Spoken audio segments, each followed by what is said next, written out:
नमस्कार दोस्तों, हमारे YouTube चैनल में आपका स्वागत है। आज आपके लिए हम लेकर आए हैं विष्णु पुराण के पहले अंश का 20वां अध्याय। तो चलिए भगवान विष्णु से प्रार्थना करते हुए कि हम सब पर अपनी कृपा बनाए रखें, शुरू करते हैं इस अध्याय को। श्री पराशर जी मैत्री जी से कहने लगे, हे द्विज, इस प्रकार भगवान विष्णु को अपने से अभिन्न चिंतन करते करते पूर्ण तन्मयता प्राप्त हो जाने से उन्होंने अपने को अच्युत रूप ही अनुभव किया। वे अपने आप को भूल गए। उस समय उन्हें श्री विष्णु भगवान के अतिरिक्त कुछ भी और प्रतीत नहीं हो रहा था। बस केवल यही भावना मन में थी कि मैं ही अव्यय और अनंत परमात्मा हूँ। उस भावना के योग से क्षीण पाप हो गए और उनके शुद्ध अंतःकरण में ज्ञान स्वरूप अच्युत श्री विष्णु भगवान विराजमान हुए। इस प्रकार योग बल से असुर प्रहलाद जी के विष्णुमय हो जाने पर उनके विचलित होने से वह नागपाश एक क्षण भर में ही टूट गए। भ्रमणशील ग्राहगण और तरल तरंगों से पूर्ण संपूर्ण महासागर शुद्ध हो गया तथा पर्वत और वन उपवन से पूर्ण समस्त पृथ्वी हिलने लगी तथा महामती प्रहलाद जी अपने ऊपर दैत्यों द्वारा लादे गए उस संपूर्ण पर्वत समूह को दूर फेंककर जल से बाहर निकल आए। तब आकाश आदि रूप जगत को फिर देखकर उन्हें चित्त में यह पुनः भाव हुआ कि मैं प्रहलाद हूँ, और उन महाबुद्धिमान ने मन, वाणी और शरीर के संयम पूर्वक धैर्य धारण कर एकाग्र चित्त से पुनः भगवान अनादि पुरुषोत्तम की स्तुति की। प्रहलाद जी कहने लगे, हे परमार्थ, हे अर्थ, हे दृश्य रूप, हे स्थूल सूक्ष्म, हे क्षणाक्षर, हे व्यक्ताव्यक्त, हे कलातीत, हे सकलेश्वर, हे निरंजन देव, आपको नमस्कार है। हे गुणों के अनुरंजित करने वाले, हे गुणाधार, हे निर्गुणात्मा, हे गुण स्थित, हे मूर्त अमूर्त रूप, महामूर्ति मन, हे सूक्ष्म मूर्ते, हे प्रकाश प्रकाश स्वरूप, आपको नमस्कार है। हे विकराल और सुंदर रूप, हे विद्या और अविद्या में अच्युत, हे सदसस्थ रूप, जगत के उद्भाव स्थान और सदस जगत के पालक, हे नित्यानित्य प्रपंचात्मन, हे प्रपंच से पृथक रहने वाले, हे ज्ञानियों के आश्रय रूप, हे एकानेक रूप, आदि कारण वासुदेव, जो स्थूल सूक्ष्म रूप और स्फुट प्रकाशमय है, जो अधिष्ठान रूप से सर्वभूत स्वरूप तथापि वस्तुतः संपूर्ण भूतादि से परे है, विश्व के कारण न होने पर भी जिनसे यह समस्त विश्व उत्पन्न हुआ है, उन पुरुषोत्तम भगवान को मेरा नमस्कार है। उनके इस प्रकार तन्मयतापूर्वक स्तुति करने पर पीताम्बरधारी देवादिदेव भगवान हरि प्रकट हुए।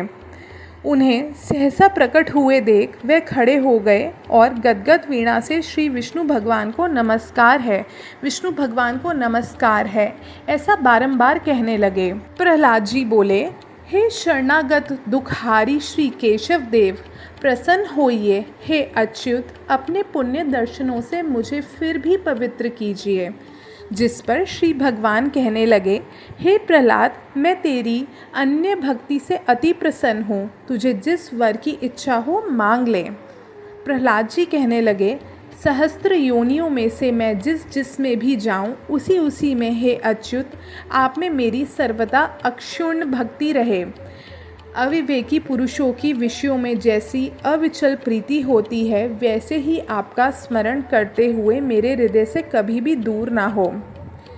भगवान कहने लगे, मुझ में तो तेरी भक्ति है ही और आगे भी ऐसे ही रहेगी, किंतु इसके अतिरिक्त भी तुझे जिस वर की इच्छा हो मुझसे मांग ले।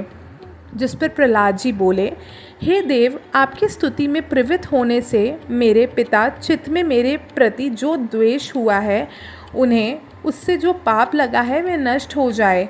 इसके अतिरिक्त मेरे शरीर पर जो शस्त्रों का आघात किया गया, विष दिया गया, बांधकर समुद्र में डाला गया, शिलाओं से दबाया गया तथा और भी जो जो दुर्व्यवहार मेरे पिताजी ने मेरे साथ किए हैं, आप में भक्ति रखने वाले पुरुष के प्रति द्वेष होने से उनके कारण जो पाप लगा है उन्हें, वह आपकी कृपा से मेरे पिता उससे शीघ्र ही मुक्त हो जाएं।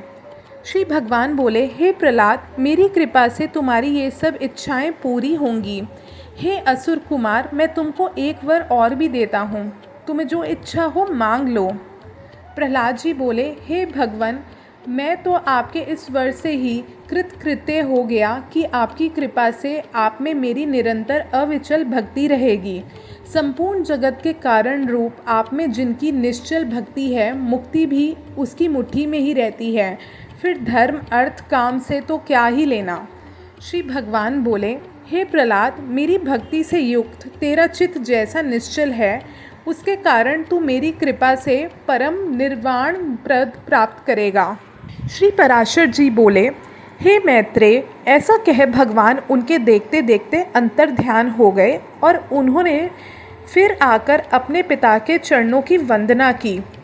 हे द्विज, तब पिता हिरण्यकश्यप ने, जिसे नाना प्रकार से पीड़ित किया था, उस पुत्र का सिर सूंघकर आंखों में आंसू भरकर कहा, बेटा जीवित तो है। वह महान असुर अपने किए पर पछताकर फिर प्रहलाद से प्रेम करने लगा और इसी प्रकार धर्मज्ञ प्रहलाद भी अपने गुरु और माता पिता सेवा शुश्रूषा करने लगा। हे मैत्रेय, उसके बाद नरसिंह रूपधारी भगवान विष्णु द्वारा पिता के मारे जाने पर वह दैत्य का राजा बना। फिर प्रारब्ध क्षयकारिणी राज्य लक्ष्मी, बहुत से पुत्र आदि तथा परम ऐश्वर्य पाकर कर्माधिकार के क्षीण होने पर पुण्य पाप से रहित हो भगवान का ध्यान करते हुए उन्होंने परम निर्वाण पद प्राप्त किया। हे मैत्रेय, जिनके विषय में तुमने पूछा था, वह परम महामति दैत्य प्रवर प्रहलाद जी ऐसे प्रभावशाली थे। उन महात्मा प्रहलाद जी के इस चरित्र को जो पुरुष सुनता है, उसके पाप शीघ्र ही नष्ट हो जाते हैं। हे मैत्रेय, इसमें संदेह नहीं है कि मनुष्य प्रहलाद चरित्र के सुनने या पढ़ने से दिन रात के निरंतर किए हुए पाप से अवश्य छूट जाता है। पूर्णिमा, अमावस, अष्टमी तथा द्वादशी को इसे पढ़ने से मनुष्यों को गोदान का फल मिलता है। जिस प्रकार भगवान ने प्रहलाद जी की संपूर्ण आपत्तियों से रक्षा की, उसी प्रकार वे सर्वदा उसकी भी रक्षा करते हैं जो उनका चरित्र सुनता है। इस प्रकार श्री विष्णु पुराण के पहले अंश का 20वां अध्याय समाप्त होता है। 21वें